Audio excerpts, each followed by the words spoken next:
Welcome everyone to Rise Up Evolutionary Conversations. I'm so grateful to be here with my new friend, good heartfelt brother, Tommy Rosen, who's joining us. And while we are building a little bit of traffic, I want to tell you about what's going on at Rythmia. You know, we are open. We've been open since November, and transformation, amazing transformation is happening every week. It is a miracle as people awaken to the truth of their being. And I want to tell you a little bit about the safety that you can come to Costa Rica. It's easy to get in. You don't need to take a test to get in. You fill out a little form. You get some health insurance or traveler's insurance. That's it. And we pick you up at the airport. When you arrive at Rythmia, we test everyone. We have a COVID test because we're a medically licensed facility. We have a microbiologist in the lab right there. You come in, you get tested. And so everyone who is come on property has been tested and is COVID free. We do temperature checks twice daily for guests, 3 times daily for employees. And then when you get back to the US, you have to have a PCR test to get back in. We do it right there on property. You don't have to leave. It's there for you when you get to the airport. And to date, since November, not one person has tested positive upon leaving Rythmia. So come join us. Enough about that, because I have this brilliant, luminous being here with me, my brother Tommy Rosen, and he is an internationally renowned yoga teacher and addiction recovery expert who has spent the last 3 decades immersed in recovery and wellness. He holds advanced certifications in both Kundalini and Hatha yoga and has 29 years of continuous recovery from addiction. Tommy leads yoga retreats and workshops internationally. His classes are accessible to all. They're challenging in just the right ways and a whole lot of fun. And I can absolutely say an affirmative yes to that. He's the founder of Recovery 2.0 and works to support the needs of people in recovery globally. His first book, Recovery 2.0, Move Beyond Addiction and Upgrade Your Life from Hay House, was published to international acclaim and comes and continues to transform the lives of readers across the world today. Tommy Rosen, welcome. Thank you, JJ. I'm so tremendously honored and grateful to be here. It is my honor, man. I have to tell you, I heard, this is the coolest part about my job, is I heard Tommy on a podcast and there was just an instant something that connected with me. Mm-hmm. And I started following you and then signed up for the Recovery 2.0 platform because I loved what you did so much. One of the biggest questions, Tommy, that I love to find out from people is your story of individuation, your story of germination. The biological definition of germination is the movement of any organism from smaller existence to greater being. Mm-hmm. So I know you've told your story a million times, but I'd love it if you could share your story with our audience and what was that awakening moment? What was that moment of realization that had you see something greater than you saw before? Thank you so much for that question and for this invitation to explore this. There are, of course, many, many, many, many moments like that. Yes. One could say every moment could be like that. If your orientation is towards seeing the world in that way, as an unfolding, a movement towards light, a movement away from dark, a movement away from addictive tendency toward tendencies based on being present and aware in the now. And so when you ask about the story or my story, it's always a question for me, where should I begin telling this story? At what point in the story shall I begin? So, right.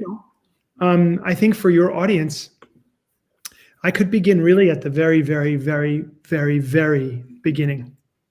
And so there I am in my mother's womb.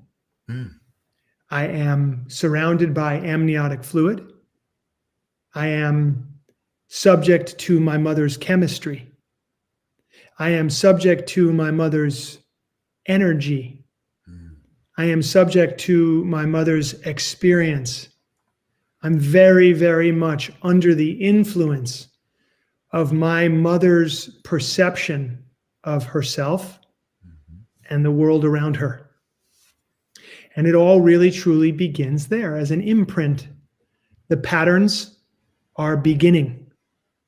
Obviously, this is precognitive. I don't have a recollection of this. What I can tell you from my friends and my family members, I was born into an insecure situation. I was born into an argument taking place between my parents, an argument that they couldn't solve, that they couldn't heal, that they didn't have the tools at that time to be able to move into a lighter, more compassionate, more loving space with themselves and with each other. Mm-hmm. That burden, that challenge that each human being faces, if it's unfinished business, very often will be passed on to the children. Yes. No question, that's the case here. Passed on chemically, passed on energetically, emotionally, developmentally, physically, spiritually. So I'm born into this world of infinite possibility with some interesting challenges and dynamics around me. And I recognize now at 53, at this moment in time right here, this particular now, that I've spent my life working to transcend those types of influences so that I could be truly free. Mm-hmm. Any of those influences getting in the way of me being authentic, me being empowered, me feeling empowered and beautiful and belonging and loved and lovable and loving, anything in the way of that is addiction. Mm-hmm. So we think about drugs, alcohol, food, sex, money, gambling, shopping, drama, emotional addiction. It really doesn't matter. It really doesn't matter at all what it is that it's just some behavior that we have adopted because we somehow got away from love. We somehow got away from self. We somehow moved away from authenticity and integrity. And in moving away from self, there's naturally a pain, a suffering that goes with that. It's intolerable. Mm-hmm. And so we begin to operate in a world where we're trying to fix that difficulty. And we can try to fix it by any means necessary. And we will find relief temporarily in many, many things. And nothing wrong with relief, as long as the relief is leading to a greater level of union, ultimately leading back to love, back to oneness, back to wholeness. I know the work you do at Rythmia very connected to these ideas. Yes. So the healing for any of us is first to see, okay, I have to admit to myself, right? This is what we're going through a process together, all of us who are here together, right? So I have to admit to myself there are behaviors or even just patterns of thinking or patterns of belief that get in the way of my soul's and my heart's desire.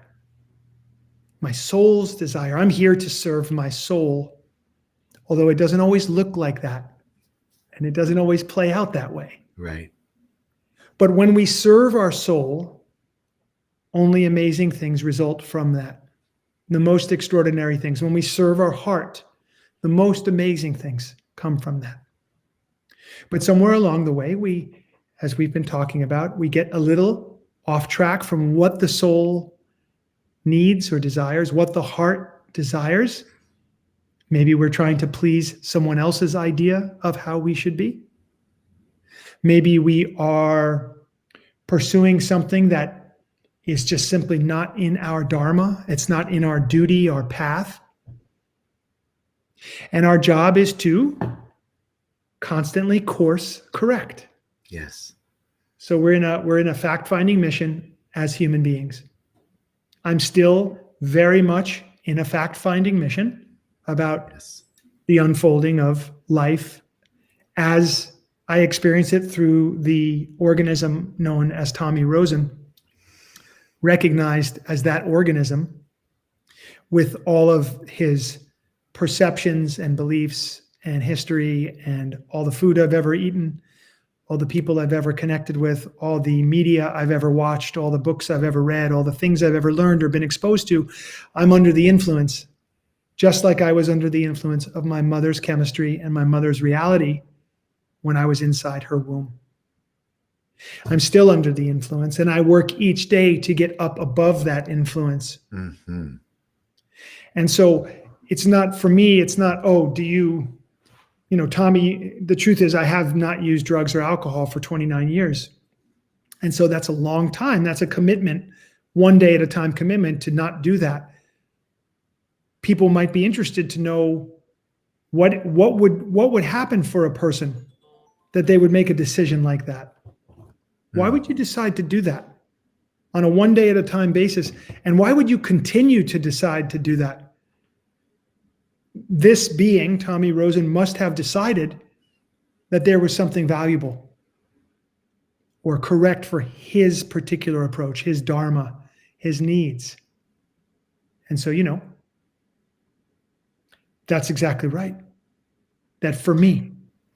I love I don't mean to interrupt you. No, so please. Beautiful. Please. This becoming, this process of this one day at a time process of choosing, of lifting ourselves above confusion. I've been contemplating the old Buddhist koan, we are all struggling to become that which we already are. Or something along those lines, right? We're all struggling to become more of that which we already are. And I've been thinking about that. And it seems very much what you're talking about. This beginning in the womb, in the embryonic fluid, the context that you were born into, we're all born into, the influences that are in our lives, all of this, how do we become more of what we are? It's not a process of adding anything. That was what I came to realize, and what I think your story illustrates. It's a process of removing anything that is unlike us. All those influences that we've taken on that seem to be us, but it's the content of what we are, but it's not the sea of consciousness that we truly are. It's the stuff that's inside that isn't really it. And so, I had this vision of and I shared this the other day, of an aquifer, right? And the process of water moving through the porous surface of the earth, through the gravel and the silt and the grains of sand, and becoming pure, right? The water is always water, but those pollutions and particulates and oils and stuff that it picked up on the journey are removed as it moves through the density of the earth to become more of what it already was, which is the process of removal. And so what are the tools with which you move daily? Because I love what I've seen, and it's made such an impact in my life. The tools that you use daily for this removal process and for the process of lifting yourself above confusion. Yes. Thank you so much. That's so well put. So perfectly put. Thank you. So yes, this process is subtractive. It's a refinement. It's a purification. That's really the word that we can go with. When people, let's say that you are, people moving on to a path of, say, recovery from drug addiction, let's just say, or alcoholism, as an example. And this may not apply to people in the audience, but we all know somebody So if it's not you directly, you know someone who has struggled in these ways, or you've struggled in other ways. But may I just add there, but it's really compulsive behavior in general. Yes. Right? So I think it applies to everyone. It might be a drug, or it might be a media, or it might be shopping, or it might be whatever it is that keeps me from being present to what's going on in my life. Yes, exactly. So for the purposes of this analogy I'm about to make, we'll use drugs and alcohol. Okay. So let's just say you're intoxicated.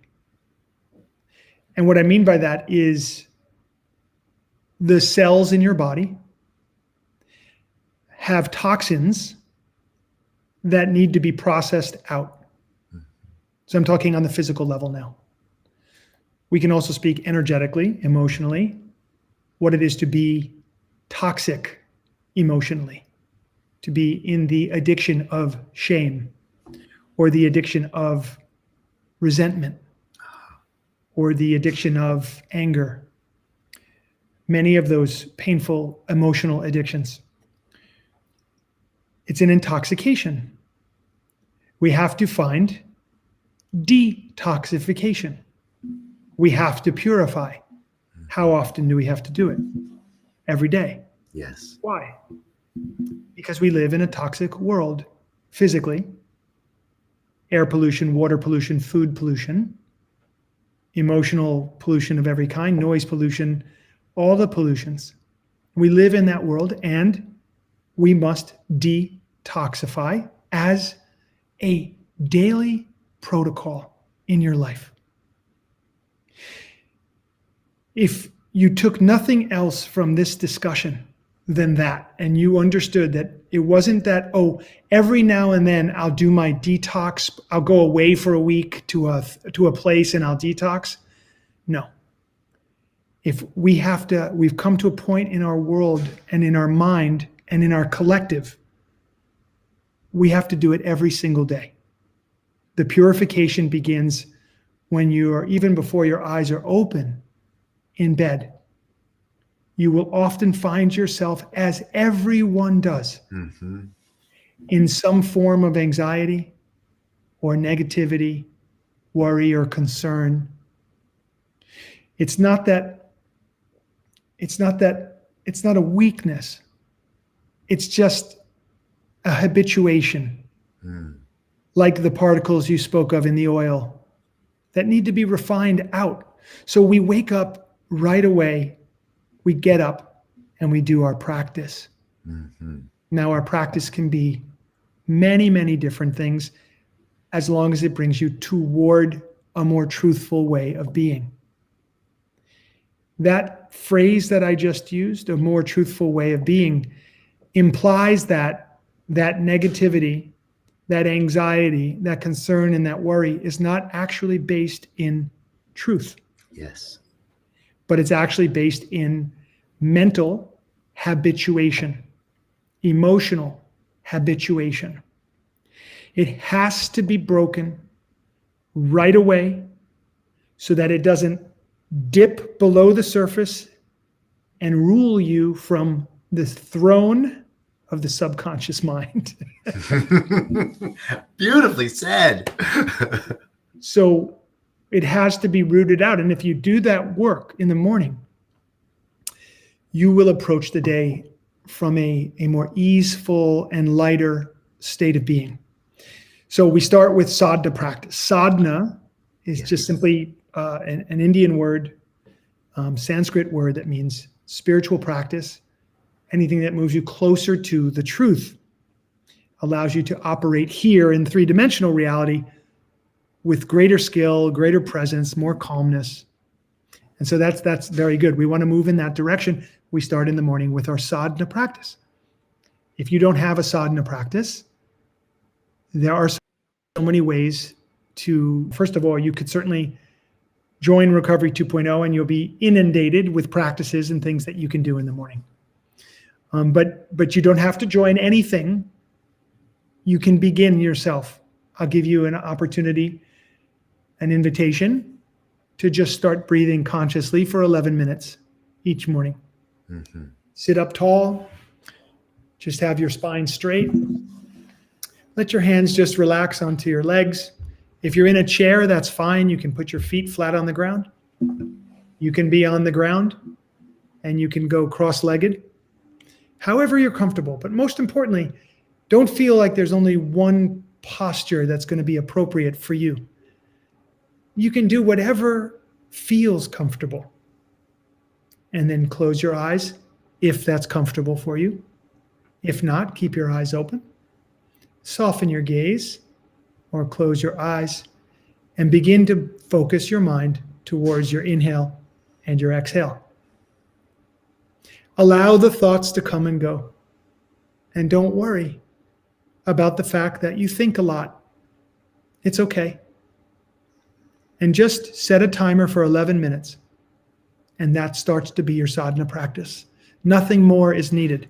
You will find, if you were to do just that every day for about a month or more, 11 minutes a day, and keep a journal, write a few notes down afterward, you would find a fairly profound shift had taken place in your life in just 1 month from doing just 11 minutes of conscious breathing. I have to say, Tommy, that was the piece that just, brother, had me fall in brotherly love with you, right? That morning sadhana, that work. I know some people who say that they wake up happy and, la, la, la, la, la, la, la, the first thing in the morning. That's not me. I'm not on the automatic start plan, and I'm kind of like that old crank engine. You got to just kind of, and the sadhana practice that you share regularly and that has caused me to now research on my own and find out more. And I want to find out more from you about that. But just to speak to what you're saying, this has been a practice. For the last 12 years, I have a standard solid practice of meditating every morning, of daily prayer in the morning. And this came at just the right time for me. And now I've added that, the sadhana, the spinal flexation, movement, breath work in the morning drops me into a deeper meditation. An already well-established meditative practice. The breath work and the movement helps me to really go deeper. Yes. And it's just been such a gift. So I'm so excited for you to share this with people, because this is the thing that I think is easy to do and makes a huge difference. And you're saying over the course of a month, yes, but you also, my experience is just a few breaths. Just a few breaths, we feel the difference, right away. It's immediate, and it's the game changer. It's the missing pillar of health. It's the missing pillar of transformation. The way I put it to people is, I can't have the health that I desire without conscious breath. I can't have the transformation and the recovery that I desire without conscious breath. I can't go as far as I could go in this life without conscious breath. And I can't have the life that I desire without conscious breath. I just can't put it any more plainly than that. How did you come, in the course of some of your morning videos that I watch, you mentioned studying in the Himalayas or being in the Himalayas. How did you come into this? Tell us about how you found this practice and kind of your study. I'm really interested to know your journey on that. So I would ask everybody to think about pains that they've experienced in their body, physical pain. And there'll be a group of people, maybe a very large group of people in our audience, meaning the human race, who have experienced chronic physical pain, meaning physical pain that stuck around for quite some time. And for many of that group, the physical pain that you might have felt was situated or located in your lower spine. So a lot of people understand back pain, lower back pain. Seems to be a very it's an epidemic, right? Lower back pain.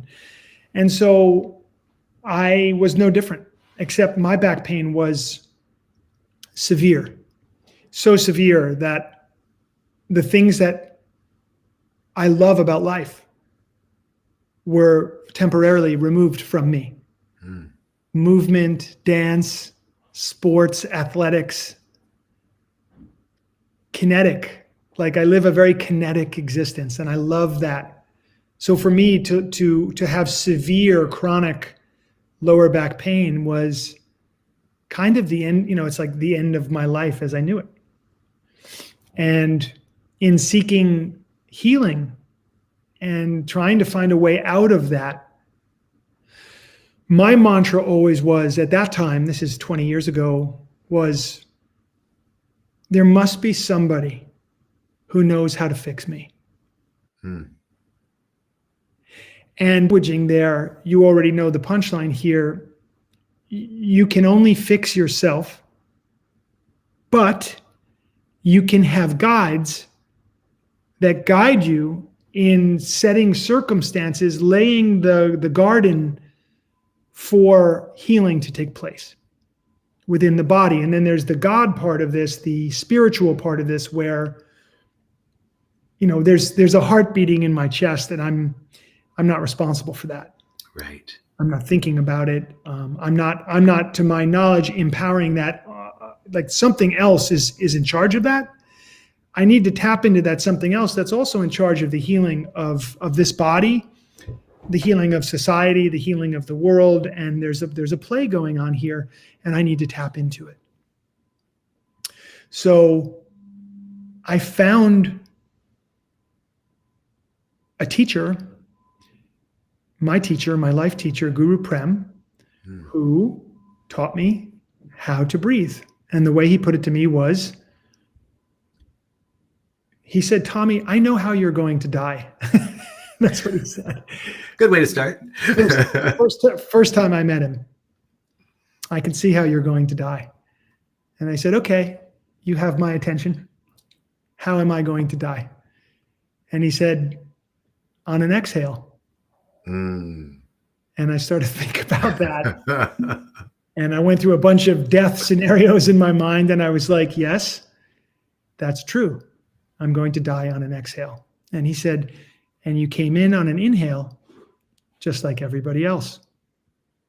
And he said, the distance between that first inhale and that last exhale, that's your life. And from this moment forward, the extent to which you pay attention to your breath will be the extent to which you heal. And it will determine how far you can go in this life. Now, we could spend an hour just unpacking that statement. And I wrote about this whole experience, Recovery 2.0, and it changed my life forever. He taught me how to breathe. He taught me breath technique. He taught me kriya, movements in the body, postures that would go along with these breaths that would bring about a formidable transformation from darkness into light, from stuckness to unstuckness. And he would unlock for me the healing potential of this body. And I healed. I healed in collaboration with the universe. I healed in collaboration with all the powers that be. I aligned myself. I learned what I needed to learn, and I was able to move forward out of my limbo. And I was able to reach this place of freedom. He also painted for me a new vision of what would be possible in a life beyond addiction. So that's where it began for me about 20 years ago with the breath. And I understood, thankfully to this teacher, I understood the depth of healing that would be possible for somebody. And then I would be so fortunate to experience the depth of that healing myself. So it was not just a theory any longer, but now it became knowledge. And then later it became wisdom when I could teach this to others for a while. So tonight, for example, in Recovery 2.0 in our membership, I'm doing a 60-minute breath series. And it's deep, it's deep, deep, deep. And so people who are, coming to that presentation tonight. It's going to be experiential. And that's just, to me, it's once you have this experience, you can't ever, ever, ever, ever, ever, ever go back. Because now you know. True. And then different breaths for different reasons, different techniques. It's a universe of learning. Yes. To just say one final thing on this, the study that I've done in India, in Rishikesh, with one of my dear teachers over there, Anand Mehrotra from Sattva, and our dear teachers, Swamiji, he's right behind me in this book right here. You see over here, that's Swamiji, yes. And Sadhviji, and these wonderful teachers who also speak about love, connection, and breath. And many, many, many yoga teachers along the way. All these people have been positive influences on me and countless others, and they've helped us to heal. Now we go on and we take those lessons and we help others to heal. That's the way. And so there's this beautiful chain, of unfolding teaching as we go forward, and we are helped, and then we help. We heal, and then we help others to heal. And that seems to be the key to the kingdom, really. Indeed. I want to respond. One thing just came up as you're sharing, and then I want to give a little shout out to all the folks that have commented. And then I have another question for you. Thank you so much. My mother had a favorite quote of Pericles. Pericles was the Athenian statesman, 300 something BC. And it seemed to speak exactly to this lineage of teaching that you were talking about. And he said, what we are, we owe to those who came before us. What we become, we owe to ourselves. And I think that speaks to this, acknowledgement of those teachers that bring us forward, as you say, from darkness into light. And then our obligation to continue that teaching, to share that, to circulate, right? To circulate that knowledge.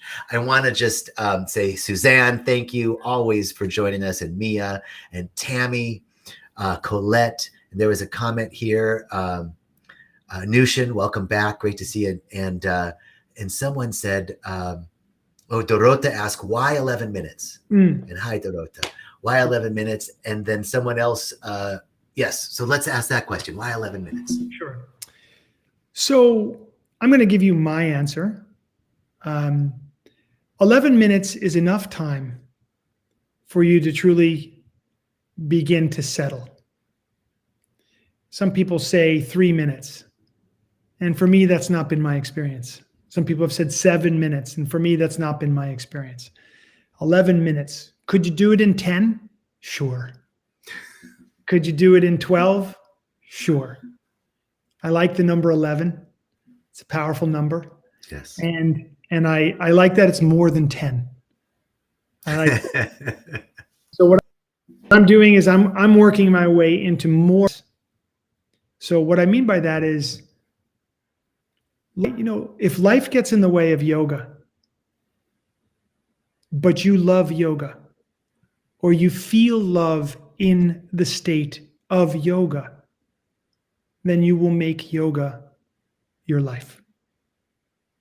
And it doesn't mean that you're on a mat 24 hours a day. It doesn't mean you're sitting in meditation. It's just that there's never anything that isn't yoga. Like this conversation right now is yoga. All of us together in circle as we are right here. Yes, I get that there's a digital interface between us, but on the most pure energetic level, do you really think it makes a difference? Yes. Would I like to be in a room with you and for us all to be able to give each other a hug? Absolutely. And those times will come again. But for right now, on an energetic level, we sit in the state of yoga right here together by virtue of the fact that we're paying attention to this moment. That's it. So everything becomes yoga. The way you eat your food, the prayers that you offer, the practices that you do, sure. The conversations that you have, the mistakes that you make, the apologies for those mistakes, cleaning up wreckage, all of those things are yoga. Of course, doing postures, getting on a mat and stretching the body and going through our purification, as we spoke about at the beginning, how important that is every day. That's yoga too. But there's a switch that takes place where I used to say, wow, like my yoga is getting in the way of life. So I just made life yoga. This is something that my teacher said. Michael Beckwith is who I have been studying with for the last 12 years. Big shout out, Reverend Michael. Yes. Love you so. Love you so. Indeed. I remember hearing him say a long time ago that, you begin by trying to fit your practice into life, and eventually your life fits into your practice, which is, I think, what you were just talking about. Exactly. And I'd love to go a little bit deeper into this. I mean, basically, as you shared, it's about bringing awareness to everything. I mean, Buddha isn't some guy who lived 2,500 years ago or whatever and is smarter than you and I'll ever be. Buddha is awakened consciousness, right? It is the awareness. Yeah. So yoga is bringing awareness of our oneness, lifting ourselves above confusion each moment as we can. And of course, we're going to get pulled off course. And we come back, we just keep coming back. And I'd like to go a little further into the mind-body connection with the breath and the movement around addiction and compulsive behavior specifically. Yes. So can you share in your experience, this wealth of experience and many, many people that you've walked the path of recovery with? Can you share, or what is it that you observe as the mind becomes like with addiction, there's got to be, or compulsive behavior of any sort, whether it's making your coffee in the morning or, drug addiction, there's something there, the body is looking for a chemical reaction from the mind, and it sort of calls forth this reaction. And then the mind, that connection between the mind and the body, the physical yearning for something. And how this breath work, how this movement helps to pull the mind out of the body, so there's not this automatic compulsive behavior. Does that make sense? Oh yeah. Okay. That makes a lot of sense. That's the name of the game, really. So first I want to say, the complexity of the human body, it actually can't fully be grasped. Mm-hmm. So we'll just start there. This brain that we have, the way it operates through electrical signal and impulse, electromagnetic fields. We're talking about chemistry, endocrine system, talking about the nervous system, talking about microbes, the microbiome, we're talking about viruses, the biome of this body. We're talking about digestive system, reproductive system, circulatory system, respiratory system. All of this working together in a harmony that allows us just to show up and be able to think, be able to live and experience the universe as we can experience it uniquely as each of us as individuals. Wow. I mean, it's so, what a trip. Yes. So the reason I lead with that is to say yoga, the physical practice of yoga and the practice of breath work, pranayama, that Sanskrit word meaning control of breath, that practice operates on every system that I just named. It has a positive effect on every molecule, every atom. It works on the collaboration taking place between systems of the body, communities of bacteria and cells and molecules and processes that are going on, and yoga helps all of it. You have to do it correctly, respectfully, guided by someone who understands it, starting slow, never pushing. It's not about pushing. Mm-hmm. It's about showing up and being with what is. And as my teacher would say, eventually we will be invited into greater flexibility. We get invited there. You don't go there because you want to. You have to be invited. And to do that is a process. But as JJ said here just a minute ago, it's a process that has immediate positive benefits. 90 minutes, 60 minutes, 30 minutes of yoga, and you have altered your consciousness, you have altered your emotional state, you have changed the chemistry of your body without question. There's no way you can't not. So if you really understand this complex machine and how it operates, and the deeper I understand, the less I understand.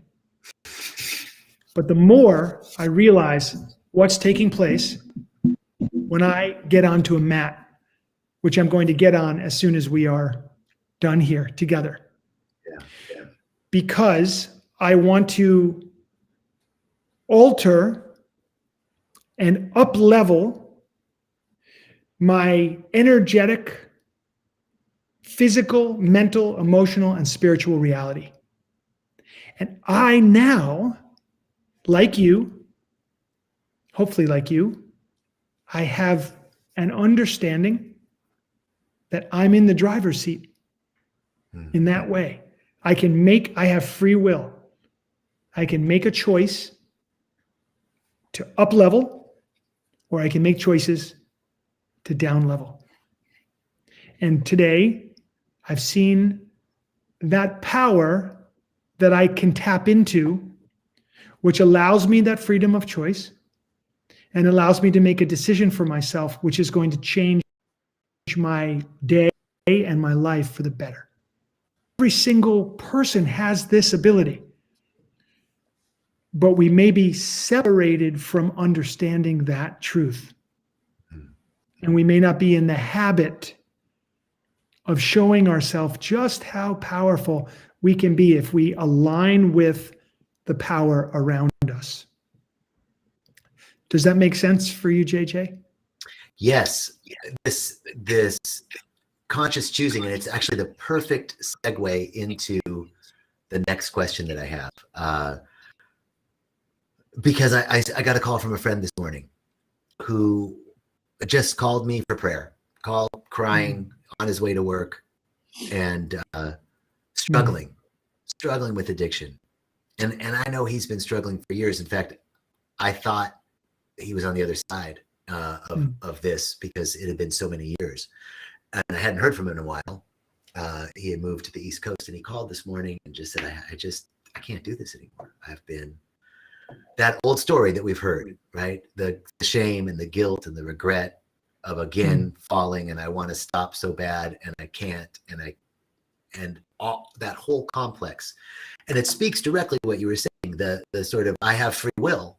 I can choose to either go high or go low.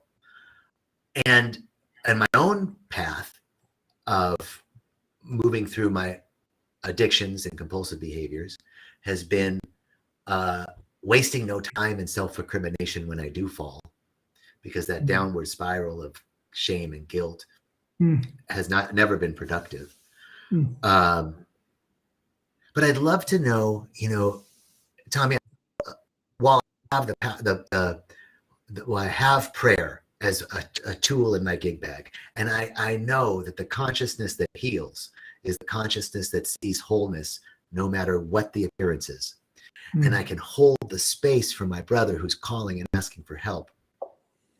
I still felt helpless in the face of addiction, because I know this is a very specialized area. I know the spiritual principle, and I know this truth, and I know that it might be 7 days, 7 years, 7 weeks, 7 lifetimes. He's going to find union. he will be whole, complete, and perfect, as he already is, struggling to become that which he already is.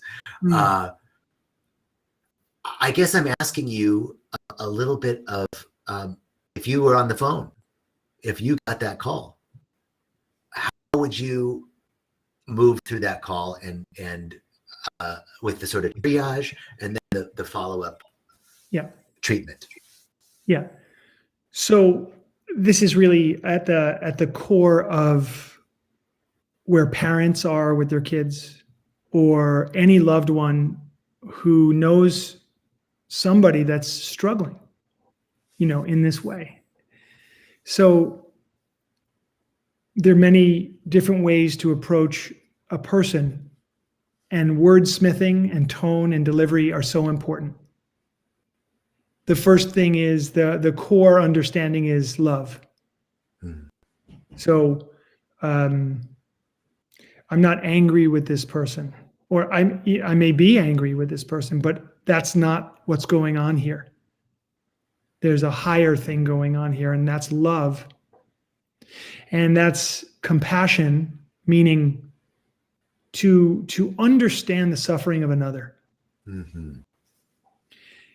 And then there's, strategy. What do we actually do here? Yeah. So what I typically do is I hear the story, basically. I try not to let a person with their story, because we all know, and they will come to know, that story ultimately is not true. Mm-hmm. But that's not to say that it's not important that the story be told. We just don't want them to cement the story into reality any more than it already is. So we want to get out of that story, and we want to come into the now and say, okay, I know that you're expressing shame and guilt and sadness and horror and worry and anxiety. I know that you feel out of control. Everyone who experiences addiction feels that. Why can't I stop? Why don't I stop? There's a feeling of something's in control here, and it isn't me. I feel as if I am possessed, because I understand that personally, because I've been there.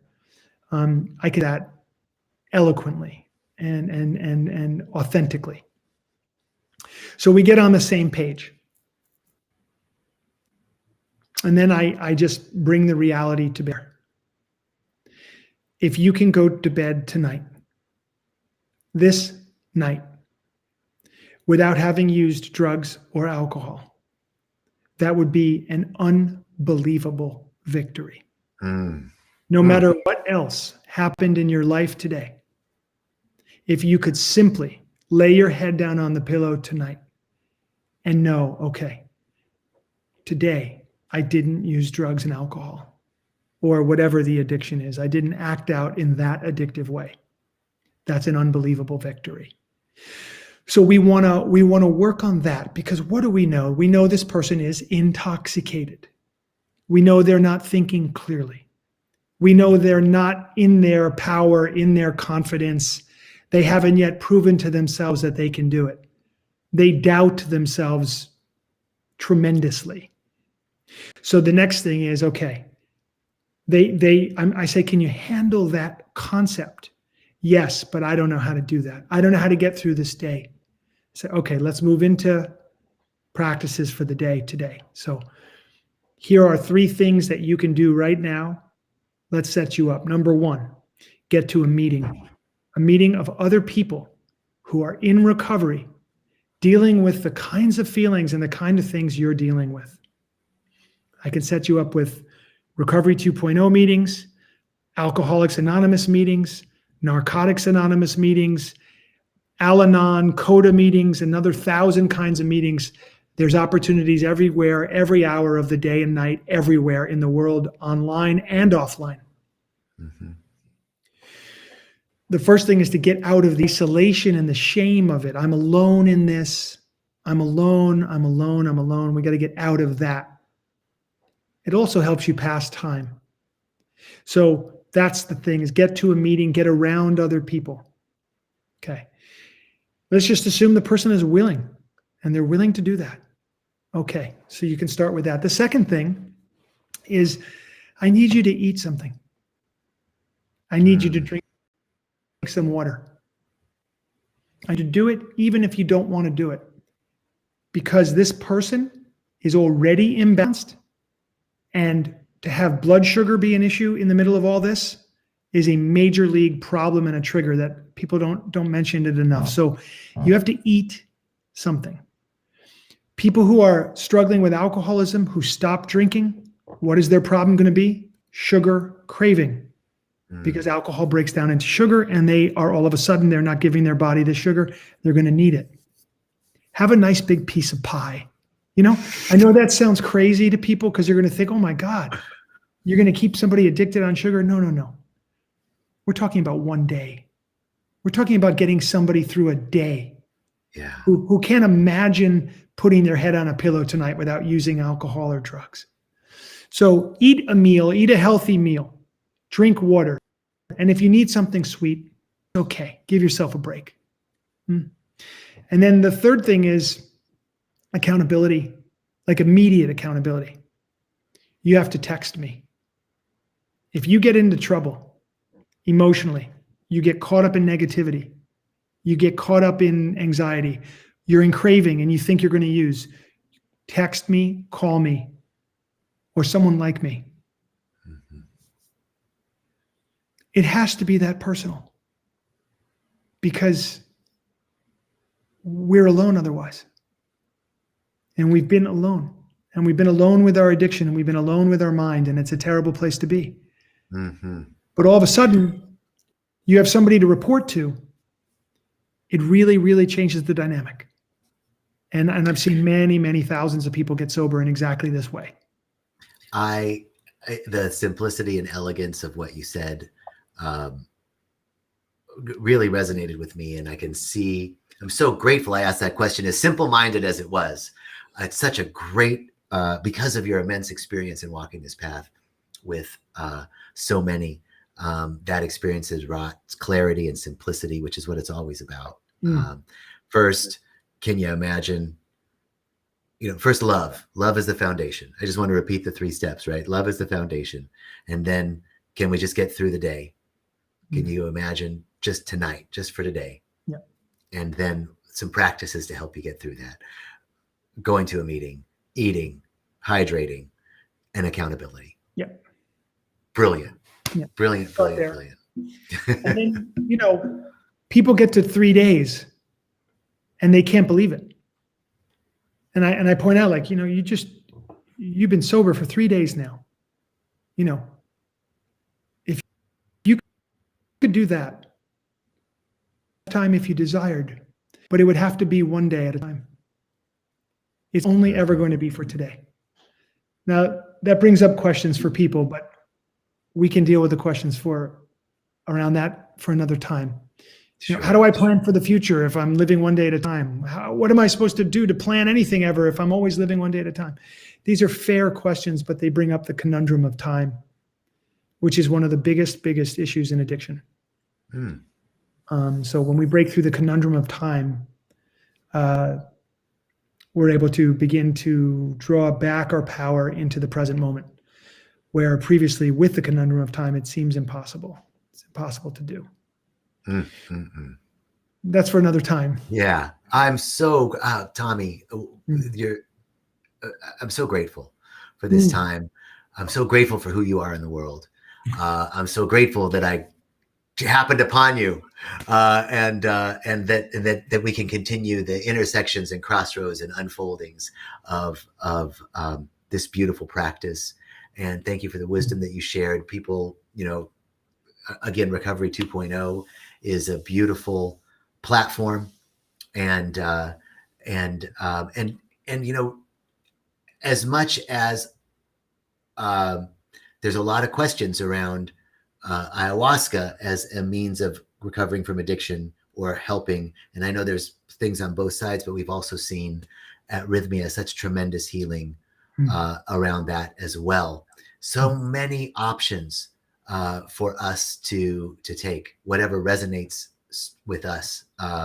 so many paths, and yet one outcome always. Oneness with God. So Tommy, God bless you. Thank you so much. And to all the folks listening, just knowing Tommy and that each one is guided by an infinite intelligence, guarded by an infinite love, and sourced by a power that is inexhaustible and knows no beginning and no end. And I'm knowing, as the Recovery 2.0 prayer is so beautifully and simply put as well, just that that we stand in this presence knowing that we're in the right places with the right people doing the right things. Thank you, Tommy. Thank you so much, JJ. Take care. Much love. God bless you. Much love to you. Have a beautiful day. Thank you, everyone. Talk to you soon.